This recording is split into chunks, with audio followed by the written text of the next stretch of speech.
Oke pemirsa, di video kali ini saya kedatangan sebuah motor Honda Karisma yang dimana penyakitnya itu banyak sekali.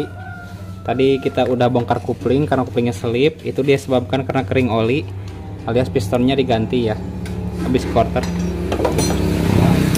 Nah jadi di sini saya hanya ingin memberikan sedikit tips mungkin ya, kenapa kalau kita quarter di motor Karisma itu banyak yang gagal alias banyak ngeletrek lagi, paling seminggu, sebulan, 2 bulan ya. Nah itu disebabkan banyak faktor ya. Yang pertama dari penggunaannya setelah quarter, jadi kurang endrain gitulah ya. Yang kedua dari jarak ya, misalkan kalau habis turun mesin itu sebaiknya motornya itu pakai ringan dulu, jangan pakai jarak jauh, jangan pakai berat-berat ya. Kemudian yang kedua dari tukang bubut, yang ketiga dari piston ya, yang keempat mungkin ya dari piston. Nah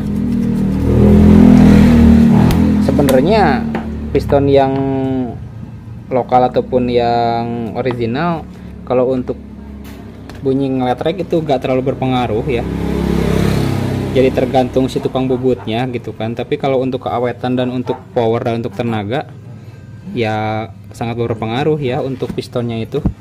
Kalau ya pakai yang ori pasti enak dan awet karena ringnya beda bahannya ya. Nah di sini saya menggunakan merek NPP. Kenapa saya tidak menggunakan original? Karena kemarin stoknya habis ya kalau untuk ukuran 200. Karena original itu cuma ada dari 100 ke bawah ya, jadi kapasitas 100, 75, 50, 25 sampai standar ya. Nah kalau untuk kapasitas 200 itu tidak ada untuk seher original ya. Nah di sini saya hanya memberikan tips sedikit saja supaya motor Karisma itu tidak berisik lagi atau tidak bunyi setelah seminggu, sebulan, karena saya pernah gagal ya dulu. Jadi habis dari tukang bubut pas 1 minggu bunyi lagi. Ternyata itu disebabkan karena tukang bubutnya yang salah membubut ya. Nah mungkin banyak ya yang terjadi, mungkin bukan cuma saya gitu kan, mungkin salah satunya Anda ya yang menjadi korban. Sebenarnya sih bukan korban ya, karena kalau untuk bunyi tek tek tek itu tidak berpengaruh ke tenaga atau tidak berpengaruh ke ngebul lagi, cuma berisik aja gitu kan. Nah jadi saya itu punya tukang bubut yang udah berpengalaman sekali tentang motor Karisma.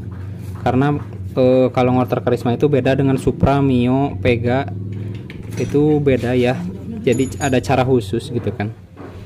Jadi emang ngorternya itu harus lurus. Yang pertama si bubutnya harus lurus.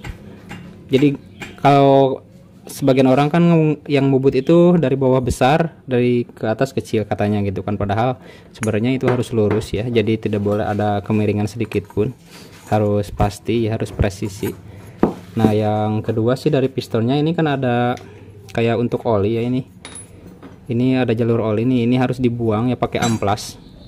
Sebaiknya kalau sebelum ke tukang bubut kan diamplas dulu nih seperti terlebih dahulu, karena ini bisa menyebabkan berisik ya, kelitik-kelitik. Jadi harus dibuang dulu yang hitamnya. Kalau tukang bubut yang biasa tempat saya ngebubut itu dia udah tahu ya, jadi dia udah buang yang bagian hitamnya. Nah ini udah dibuang sama dia pakai amplas. Nah jadi yang menyebabkan berisik itu sehernya jadi longgar lagi karena yang hitamnya gak dibuang. Ini harus dibuang ya. Nah sebenarnya seher yang lokal yang ori pun kalau ininya gak dibuang akan tetap berisik ya. Nah jadi yang pertama dari tukang bubutnya harus berpengalaman, harus tahu. Jadi dikasih bubutannya itu seperti ini ya. Oke kita akan kasih oli di sini.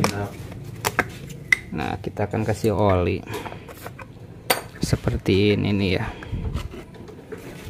Kita akan kasih oli,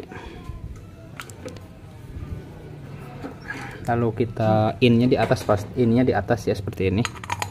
Nah kita masukkan, jadi dia itu enggak seret ya, sampai ke atas itu bisa keluar gitu kan tuh. Jadi tidak boleh ada yang seret di bagian tengah atau di bagian ujung, harus sama ya. supaya nanti si pistonnya jadi lebih awet dan tidak cepat berisik lagi. Karena saya udah ngorter beberapa motor, alhamdulillah yang gagal itu cuma dulu satu ya, pernah gagal. Saya udah order beberapa motor Karisma itu awet ya, nggak berisik lagi. Nah ini nih harus dibuang yang hitamnya, bubutnya harus lurus, tidak boleh longgar. Ini pas banget ya, jadi longgar tuh, longgar pas gitu kan, jadi nggak berisik gini-gini tuh. Nah itulah sedikit tips ya buat yang order motor Karisma. Kalau ada berisik lagi itu bisa kesalahannya di pengguna juga sih, karena harus dikasih oli yang baru kalau untuk turun mesin ya. Jangan olinya yang tadi mentang-mentang olinya baru gitu, nggak usah diganti, tapi olinya harus tetap ganti meskipun baru seminggu, baru 3 hari itu harus diganti ya. Nah nanti kita indrayan dulu motornya, jadi di indrayan itu dinyalain aja sampai motornya panas, itu sekitar 2 harian 3 harian kalau untuk pakaian jarak jauh itu biar awet ya. Oke lah, sekarang kita pasang aja.